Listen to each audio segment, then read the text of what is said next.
Today's stories determines tomorrow's success.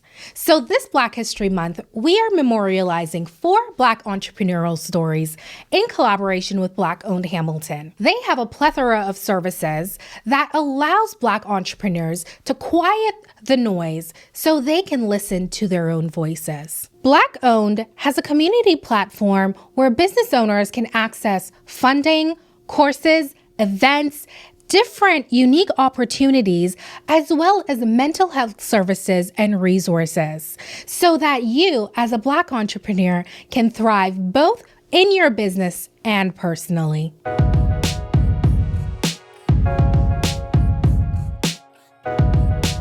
Welcome back to Buzzworthy. I'm so excited to be sitting down with DJ Beenie Bop.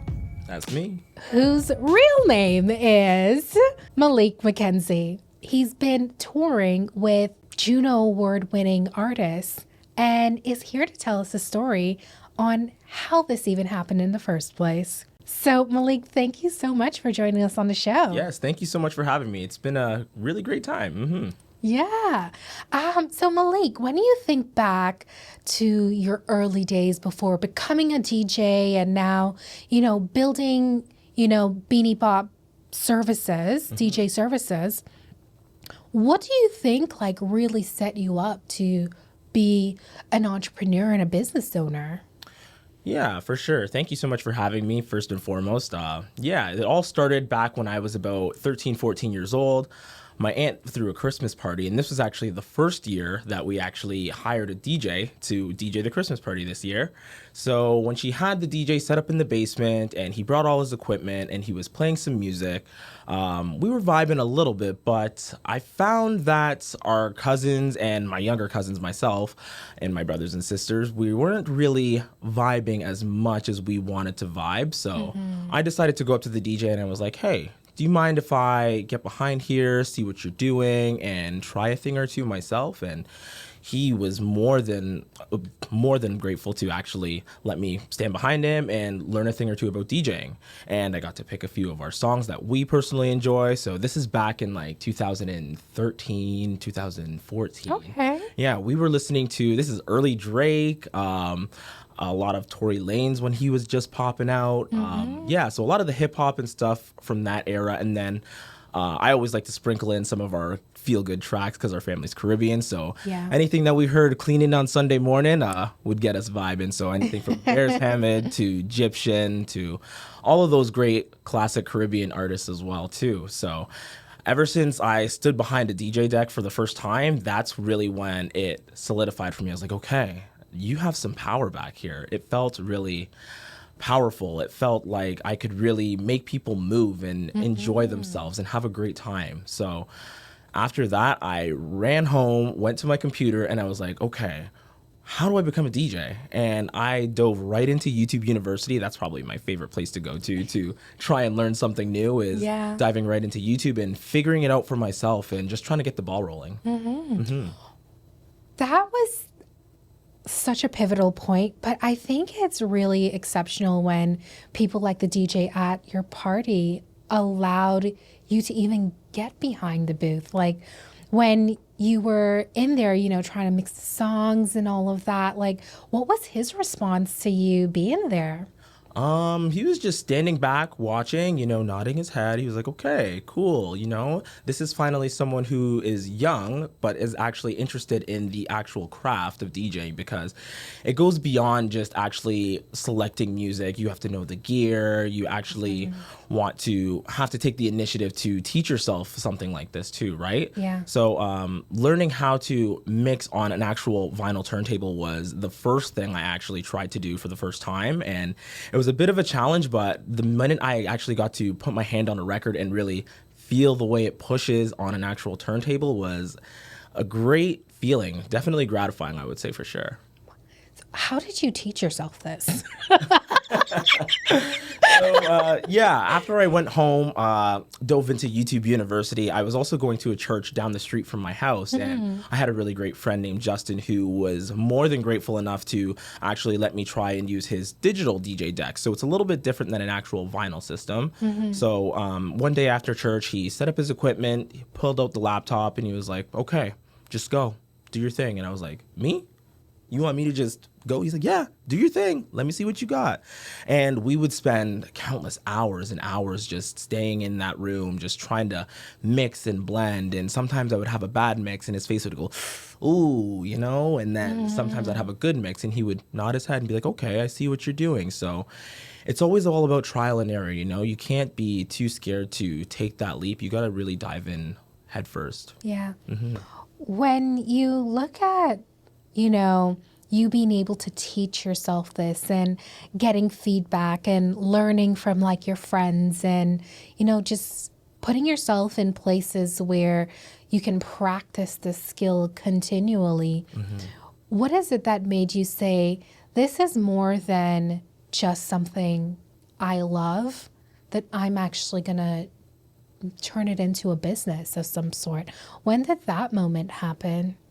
Yeah, so that moment definitely happened when Justin and I got together and we wanted to start to, you know, be more than just DJs. We wanted to provide an actual service for clients as well, too. So that was when we actually decided to come together and he brought me on board and taught me how to really brand myself as a person and brand myself as a DJ and really just start putting myself out there when it came to downloading music, when it came to knowing what kind of music other people like. Because it's more than just about wanting to play the music you enjoy. You really got to learn and understand a wide variety of music because when you're going out to all these different events, people like different sounds, right? So it's learning how to cater to another audience, but still really having that joy for the music and enjoying the passion of playing music for other people. That's definitely, you know, I think when you look at how do you solve a problem or how do you bring that additional joy to people's life, that's definitely a reason to start something, and having a partner in it makes it really easy. Do you think without a partner you would still go out and just do it yourself? Definitely would, but I probably wouldn't be as far as I was from when I first started. Just that's safe to say. You know what I mean? Yeah. Because just having someone who's a little bit older than you, who's done it a lot longer than you to still guide you on that path, but at the same time, still figuring out yourself and what you really want to do as a DJ too, can be, a different challenge in itself. Yeah, absolutely. So at what point, because we went from you being 14 to getting in a DJ booth for the very first time, and then when exactly did you and Justin start the company? So we probably started that, I would say it would probably be a year after that, Wow. yeah, so a year after just playing around in the room at the church on some DJ decks and just downloading my own music and adding it to the laptop and trying my own thing. We had a really great church pastor who was able to network for us a stag and dough. So that was the first opportunity we really had to go out there and try to do a thing on our own. Tell me about that. Yeah, so this was our first DJ gig ever. This happened probably, about 2015, 2016, around that time too. So this was our first stag and dough that we've done for a couple, and it was a different kind of event because it was music that I was definitely not familiar at playing at all, right? It was a lot of 80s and 90s classic rock and that kind of vibe. So it was something that I wasn't really familiar with. So that was the first time I was able to stand up in front of a DJ table and just play music for other people and try to figure out what other people really like and enjoy other than myself. Yeah. And having the crowd respond in terms of, are they on the dance floor? Are they singing the songs? Are they really enjoying yourselves? But you put yourself in this position where the music that you were familiar with was not necessarily what the crowd demanded. How did you navigate that and, work through to make sure that you were still serving your clients properly? Yeah, so definitely having a lot of music. So making sure that this was back when we actually had DJ decks with CD players. So having our CD binders with a bunch of different collections of music and just making sure that we were prepared. So practicing a lot and a lot and a lot for the weeks prior, making sure that we spoke to the clients and asking them, what kind of vibe are you looking for? Communication is definitely a really, really important thing when you're servicing another client. So making sure you're having that clear communication and understanding on what kind of energy they're looking for, and just trying to cater to everybody. So not just yourself. There's always a great rule that I always like to say, three for them, one for you. So What does that mean? So definitely, it would mean playing 3 songs for the crowd, and then maybe toss in something that you like too, right? Just to try and shake up the vibe a little bit. Interesting. I actually think that could be a rule that could be applied in a lot of areas in terms of just, other businesses and how they service and think about their customers and what's important for their customers. We do 3 things for you, but then we don't want to lose ourselves in the process and lose our signature in the process and do something that's still new and representative of us and giving them something new within that experience. Yeah, most definitely. I'm going to take that away. Yeah. Yeah, thanks for that. That's a really good one. So and when did you come up with that slogan for yourself? So that one wasn't definitely me. I watch and listen to a lot of DJ podcasts. Okay. Yeah, I heard that one on a podcast way, way, way back when. I couldn't even remember the name of the podcast, but yeah. Interesting. Well, I got it now, so it doesn't matter how you got it. So when you look at your journey, as a DJ, a lot of people may not see it as being, an ideal career path, but this is what you love. You're working usually late at nights and all of that. What made you say yes to continuing wanting to be a DJ with some of those typical drawbacks? So yeah, just working in many different environments growing up. So working at the Hamilton Tiger Cat Stadium, I was a facility operations member. So this is way back before I was really established as a DJ in the city. I would be moving different things like bike fencing and setting up the field for the Tiger Cats and a bunch of different rooms. And one of my other jobs actually was moving some gear for one of the previous DJs who would DJ at the Tiger Cats and bring it all the way over to the other side of the stadium. So just really understanding the hustle and the grind and the motivation that really goes towards being a part of that industry. Yeah. And what motivates you? My daughter, first and foremost, of course, my daughter would motivate me. Just a lot of the people that have inspired me along the way. My brother, he's been always headfirst into music. He's been a rapper in the city for years and years. So learning how to DJ, that was another great opportunity too, because he really saw that moment in me where he's like, okay, you're really serious about this. So he even brought me on to do a couple small local shows for him too when we were growing up as teenagers, right? So, yeah. So you just kept finding these opportunities to get more exposure, to put yourself in different situations. Is that something you were scared to do? Definitely scared to do. It's definitely a hard thing to do too, because one thing that's always said is a closed mouth doesn't get fed, right? So you really got to make sure that you're advocating for yourself and telling people what you do and showing them that you're really serious about what you do as well too. Because I think a lot of people don't take, younger folks serious when they say they want to do something. And as a teenager, did you come across that? Big time, actually. Yeah. So, like I was saying, working at the Hamilton Tiger Cat Stadium, we were really close knit on our facility operations team. So, the minute I started DJing, I would share those stories with all my friends and my team members. I'm like, hey, this is a new hobby that I started. And a lot of people would look at me, they're like, you, a DJ? Yeah, right. Get out of town. Get out of town. I used to DJ when I was a teenager too, and yada, yada, yada. And yeah, it was definitely something that was hard to showcase when you're not in front of DJ decks all the time, right? Yeah. And that never discouraged you. No, not one bit. Why not? Just making sure that you always have that belief in yourself. And for me, it was always just having that constant love of music. So just being surrounded by music all the time, from growing up in church to playing instruments throughout my lifetime, and just being introduced to different genres from high school till right now in my current life. What instruments do you play? So growing up, I started playing instruments around grade 6, started in concert band and started playing the flute. So it was one of the lighter instruments. We lived in a 2-bedroom apartment, so I didn't want to bring home anything too loud to wake up my neighbors or stress my mom out. So yeah, I just made sure I picked something light and easy to carry and could bring it home and practice in peace. I love that, because that is actually a real concern. Right? A real concern.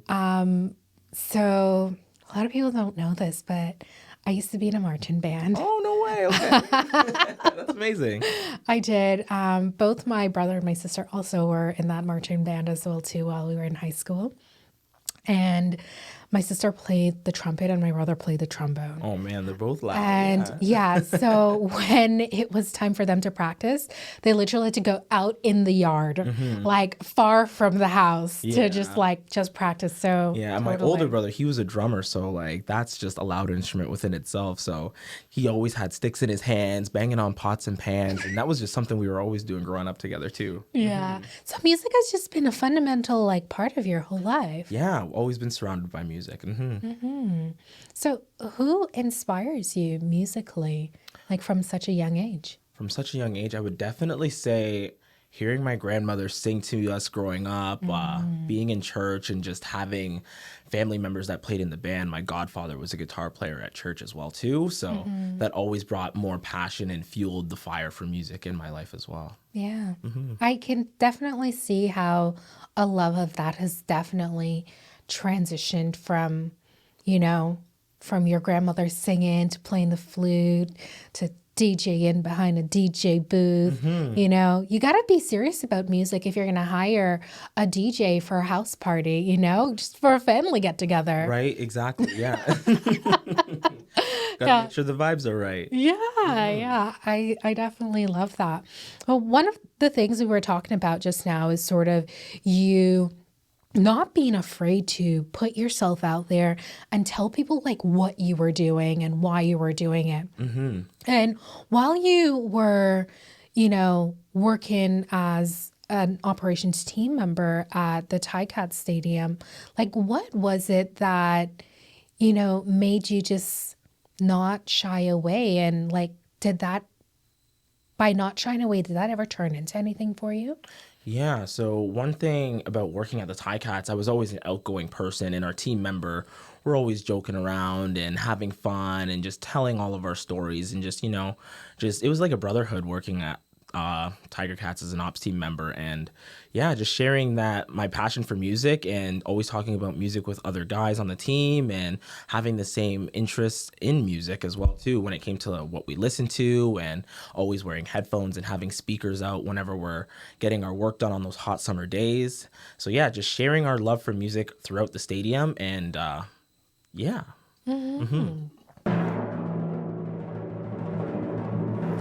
We have a giveaway from the Hamilton Chamber of Commerce, who is the voice of the Hamilton business community. As part of the Black History Month Stories series, they're giving away 1-year membership to the Chamber of Commerce, along with $1,000 in advertising credit. All you have to do is follow the Chamber, follow Buzzworthy Podcast, and follow Black-Owned Hamilton. We will do the rest, and we will see you on Friday, February 27th for the final draw. Stay tuned. What's the most surprising thing that happened to you from just telling people what you do and why you love doing it all the time? Yeah, one of the most surprising things that happened would probably be my chance to actually play inside of Tim Hortons Field. So just always being vocal about what I love doing, about DJing and my music, and talking about it amongst my team members. Mark McGinley at the Ticats actually provided me with the opportunity after Forge FC won one of their championship seasons. Go Forge! Yeah, he was like, "We're having a party up on the club level.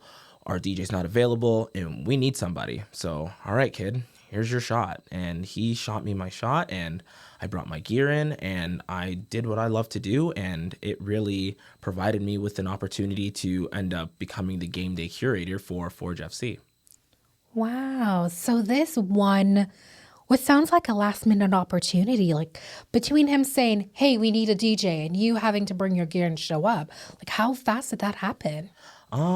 It was probably that same week. Yeah, so that same week they needed a DJ and there was a party. Say it was Monday, they probably needed a DJ for the Thursday. I was able to get myself ready, make sure that I have a bunch of different music and just show up and do what I love to do and do it my best.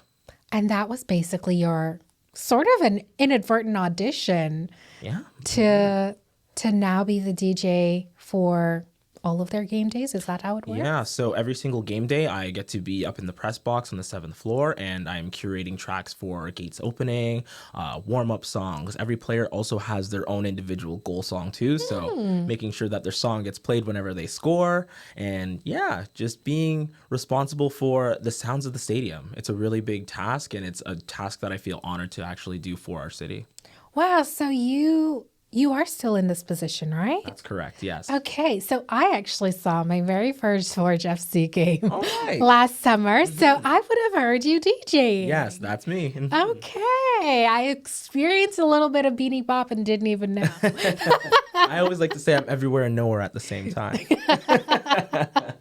No, that's good. That's good. I will say I actually did really enjoy that day. And during the summers, because I live not too far from the stadium, literally in earshot, I can hear what's happening. Definitely have heard some good music come out of there sometimes, and perhaps some of that was you. Oh, thank you so much. Yeah, it was a great time. So being in this arena, even though you weren't in music, you were in proximity. And now, from just telling people, not being scared to say it, having the courage to put your talents out there. Anything else amazing that's happened? Because, you kind of told me before we started recording that this is how you met an award-winning Juno artist. Yeah. So one thing I always like to tell a lot of my friends and anybody who I talk about music is that at Tim Hortons Field, this is where I met a lot of people and where a lot of my opportunities started. So this would have happened back during the first time Grey Cup came to Hamilton, back in, I think it was 2019 or 2020. I was just setting up some bike fencing, really freezing cold day, just, bundled up, wearing gloves. And there was an artist doing sound check. And I popped my head over the fence and I was like, "Who's that sound? Who's that rapper? Man, she's unique. Okay, cool." And just me being myself organically just went up to her and I was like, "Yo, your sound is different. I really enjoy your music. What's your name?" And then we got to talking, and her name's Haviah Mighty. And yeah, that was the same year, I believe, she actually won the Rap Album of the Year for the Juno Awards. So yeah, that was for her album Stock Exchange, I believe. And yeah, that from there, it was just making sure that I was always, being connected on social media, listening to the music. And one thing that I always say is whenever you're a fan of someone's music, you always got to play it out too, right? So sending her an email, making sure that I got a copy of her album to put to my crates so I can start playing it for other people. And then a few months later, she posted on her Instagram page saying, DJs, tap in. Here's my email. Send me an email and tell me why you love DJing and what you love about it. And yeah, that was my chance to really get into an email with her and talk about myself. And how we met, and she actually remembered the time that we met at the Grey Cup, and that provided me with an opportunity to do a few small tour dates with her. Wow. Yeah. What has, when you look back at that whole situation, what does that say to you? Like, what can you take out of that somebody else should definitely learn? So like I was saying before, a closed mouth definitely never gets fed, and just making sure that you can believe in yourself and that you really have that full ambition to go and really shoot your shot, no matter how soon it is in your career or how late in your career it is. Just making sure that you're always, shooting your shot and giving yourself that opportunity to really get out there and try and do what you love to do. Yeah. What do you think made you memorable to her from that one moment? What do you think you did different that other people didn't? Because as an artist that, is big enough, she's meeting people all the time. Yeah, that's true. What do you think stood out about you that she remembered? Or even what you said in your email?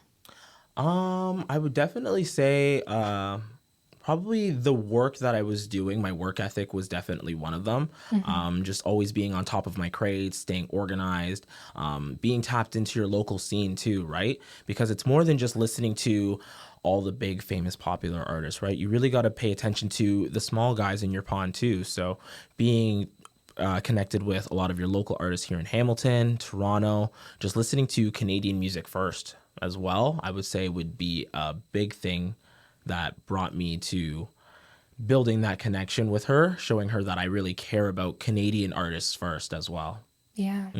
Wow, that's really important to make sure that, you service the people where you are, because, one hand feeds another hand. And when you can have that sense of community and camaraderie within, your particular industry, which I don't know much about the music industry, if I'll be quite transparent. But from, just as an outsider hearing, how it can be cutthroat and all of that, it seemed like you have been able to really cement yourselves in these places in like such a positive way that continually brought you opportunities. Yeah. After you met Haviah and you did a small tour with her, what is a small tour? Tell me. So a small tour would be doing a couple of the college shows during Frosh Week. So I know a lot of the Canadian colleges, they like to do welcome week events for all their new students. So that was one of the first shows that we really got to do at Conestoga College, was go out there and put together a showcase, a little 45-minute, I think it was 45 minutes or an hour set. And understanding the things to do on stage for an actual professional artist. So that was a big learning curve for me, because this was more than just DJing for a family member like my brother, who is okay if, we have a small hiccup here or there. This is someone who's been doing this in the actual game for a really long time and who takes her craft very seriously. Yeah. Yeah. When you're performing, as an artist for like these big crowds and things like that, it's an experience that you're looking to give them. And any hiccup in that experience can really create a downfall, because often I think, especially in the social media world, people are always looking for a way for you to, once you've messed up, to just shine the biggest light on it sometimes. So I can understand the pressure that was there to come on and be live with a performing artist. Yeah. And it's more than just DJing You're doing more transitions when it comes to the music. There's vocal tuning sometimes that I'm working with on stage as well too. So running back and forth between two laptops, making sure that I have the correct tunings and sounds in place. And then also just being that ball of energy as well too, with the microphone, hyping up the crowd, just being the background voice for her too, showing them that it's an experience more than just a show. Where does that bring you today? Like you play your resident DJ for Forge FC during their game days, a resident DJ for Haviah.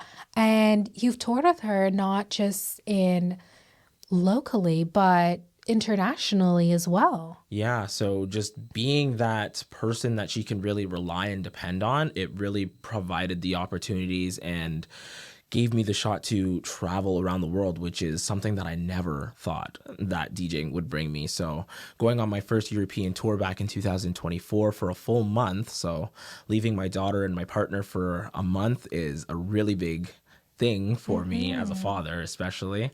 And just getting to experience the world in itself. So going places that I'd never thought of dream of going. So traveling to the UK, going to see London, Manchester, Ireland, Denmark, the Czech Republic. It was something in itself that I thought was a dream that I would have never achieved, but it was a dream come true for sure. That's huge. Yeah. That's huge. So with that, doing local, now international tours, and you're still a resident DJ in all of these different areas, and you're still so young, Myliek. Yeah. How proud of yourself are you? Honestly, beyond proud of myself. That's one thing that I always try to show the other people that I work with, because before a DJ, I'm also a youth mentor and I work at the school board here in Hamilton. I always try to show anybody that I work with that your dreams are always attainable, no matter how old or how young you are. As long as you can shoot for the stars and aim for the moon, you can chase wherever you want to chase. That's such a good message. And you get to do that every day. Every day. And then on top of that, you get to live your passion and travel the world doing it, and all of that. Yeah. So we're going to reflect a little bit in terms of, the business side of things. Yes, for sure. Going into the music industry and the business of it all, because this is an entrepreneurial podcast, and we thought you would be a really great, interesting guest, especially with this series for Black History Month that we're doing, is to showcase that success can happen in so many ways, at so many levels, in so many different industries. And you being in a creative industry like this often brings people a lot of, oh no, that's not stable enough. You can't make a living off of that. You're wasting your time doing that, which you've heard a lot of yourself personally. Yeah. And when we look to change the trajectory of how we help people feel inspired, you're doing that through your youth mentorship program that you're with. But how do you do that as a DJ and showcase to them that, hey, your dreams are possible? Yeah, definitely by making sure that your camera's always on, right? You're taking the pictures, you're telling the stories, you're talking about it with your colleagues and your friends. You're just making sure that you're sharing all of your experiences and showing the people what it takes to get there and how hard you really work. And if you work just as hard, that your dreams can also be attainable through any means of work, right? Yeah. And behind the scenes in building a DJ business, what does that look like? Because you still have to do the accounting. You still have to buy a lot of expensive equipment, scheduling, all of social media and marketing. Be organized in your emails. So making sure you're following up with clients, making sure that, your price is your price, making sure that you're pricing yourself at your worth, right? I love that. Because there's a lot of DJs there's many DJs in this city, right? And we all come at various different rates, various different experiences. And your experience really shows how much you're also worth too within this industry as well. So making sure that you're never undercutting yourself short and you're making sure that, you're providing your clients with an actual positive experience whenever you do show up and do the job. Making sure that you're providing the best of the best whenever you do your work. Yeah. Here's something I'm going to ask you, because this is something that I just like to rant and rave about a little bit. Not a little bit, a lot, and quite often, because I find, especially when you're starting something and you're doing something new, and one of the big things you talked about was value. There's nothing wrong, I think, especially in the beginning when you're learning a craft, you're doing something new, and taking free gigs. But at what point should somebody say, I am not free? That's a really good question in itself, too.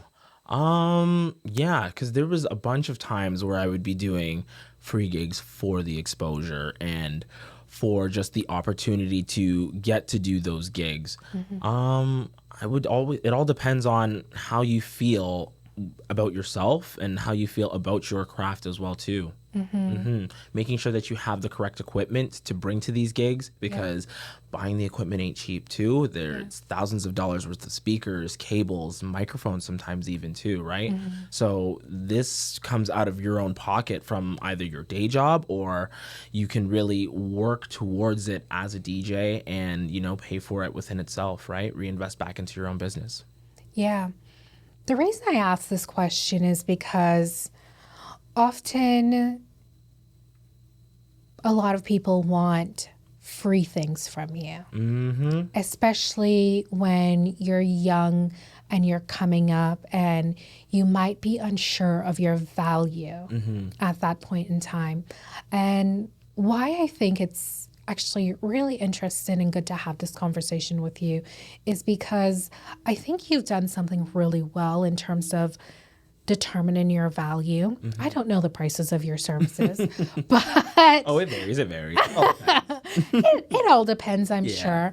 But it sounds like you really understood your value at a very young age by getting a paid gig from the Stag and Do as your very first gig. Yeah. And then just making sure that, you're showing your friends and your family that, you really do this as something, as a service to other people, more than just your close friends and family, that you're actually providing a service to other clients as well. So showing them that, you're showing up, you're doing the job, and you're doing the job to the best of your ability, and showing them that, it takes more than just playing music for the people in your circle. If you really go out there and put yourself on that pedestal and tell them, this is my price, this is how much I would like, and if they say no, then making sure that you keep your head held high, and when one door closes, another one opens, right? Someone else is going to come up to you and ask you, do you do this service? How much do you charge? And you just gotta be upfront about it and tell them how much you want and how much you see yourself for. Yeah, I love it. I love it. I hope everyone takes that away. Yeah, me too. Because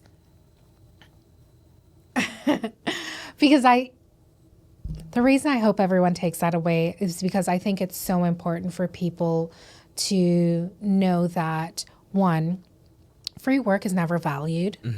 It'll be valued up to a certain degree. Exactly. But when people start to open their wallet and start to pay for something, that value translates very differently, right? They're now willing to, wow, you are actually, they see you in a very different light. I mean, it can happen on the other side where they're extra scrutinizing of you, but nobody wants a customer like that. Exactly. And, I've ran into many different good clients, and I've had a lot of difficult clients in my past as well, too. But it's always making sure that, you see yourself for what you're worth, and you're putting the time and the effort in to showcase what you're worth as well, too. Yeah. And one of the things I think you did really well through your journey so far is the constant upgrade. I think a lot of people think, especially in the age of AI, you can just use AI to do everything. But the way that you and your particular method and sounds and how you do things is so unique to you, nobody else can really copy that.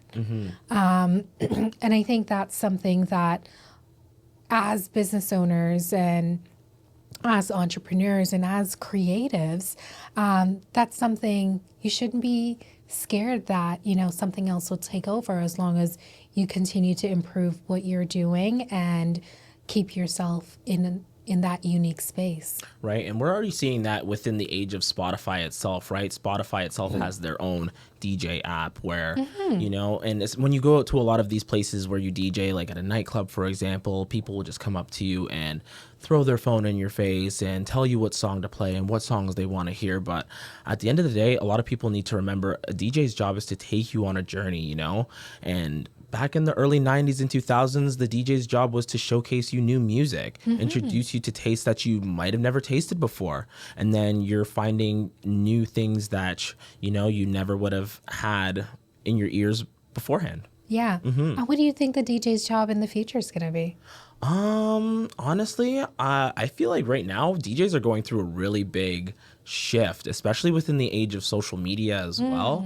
I definitely hope it goes back to, breaking those new artists and showcasing those sounds, because that's one of my personal favorite things to do is always sharing new music, showing people music that they might have never heard before, especially when it comes from our home country of Canada too, right? Because a lot of people are listening to music from all over the world, from Afro beats to Spanish music to sounds down south in the States, right? But just making sure that we're showcasing what we have here and, maybe friends of yours even too. Yeah. It's really, I think you have such a good take on, the industry that you're in. And it's great to see that because like your life as a DJ is still, early and you've made so many accomplishments so far. Thank you. And I'm really excited to see where you're actually going to go in the future.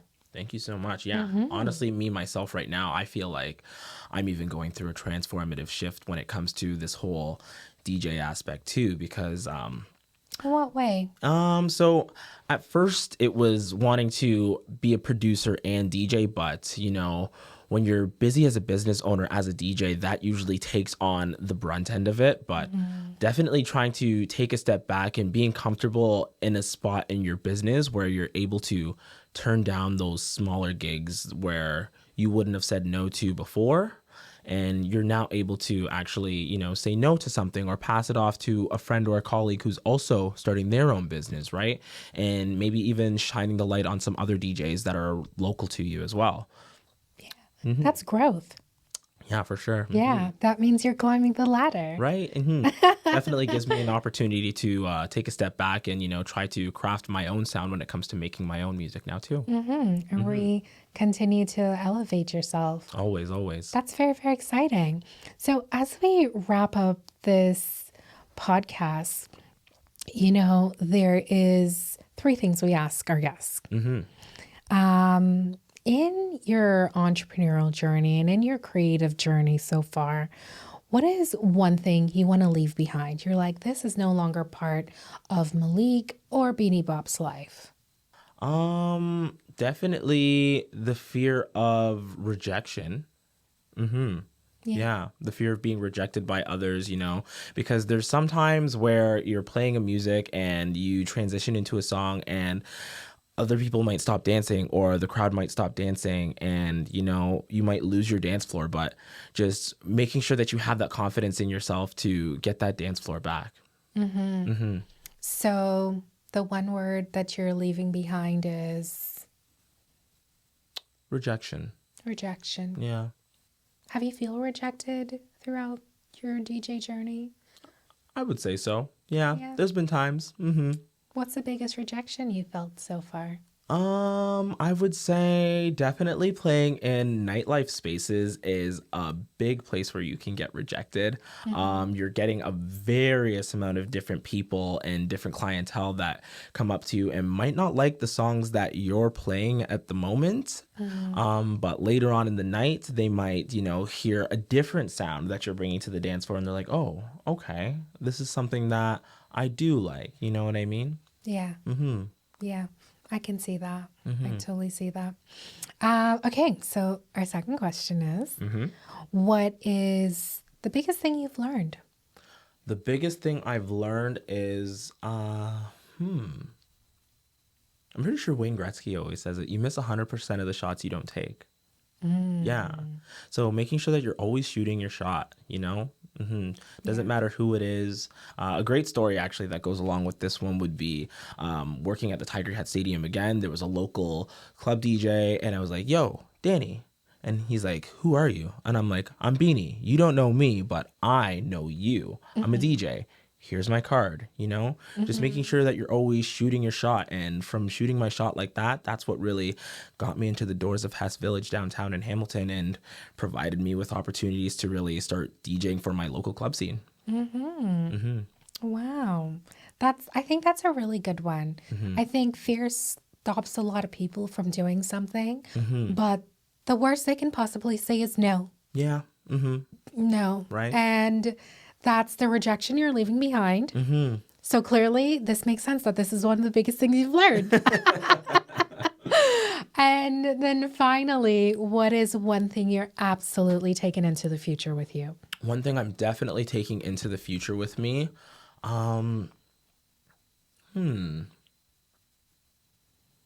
would definitely be more of an open mind. Having more of an open mind when it comes to trying new things and trying new sounds and listening to new music as well too, because the demographic is always changing when it comes to music and what's popular and what's in right now. Everything always comes in trends. So yeah, just making sure that you're always being open, and especially when it comes to creating music too. Yeah. Wanting to be more open when it comes to the creation side as well. Yeah, betting on myself for sure. Love it. Yeah. Bet on yourself. Bet on yourself. And that's a wrap. What a great conversation. Yeah. What a great note to end on, to just bet on yourself. 100%. Yeah. I love that.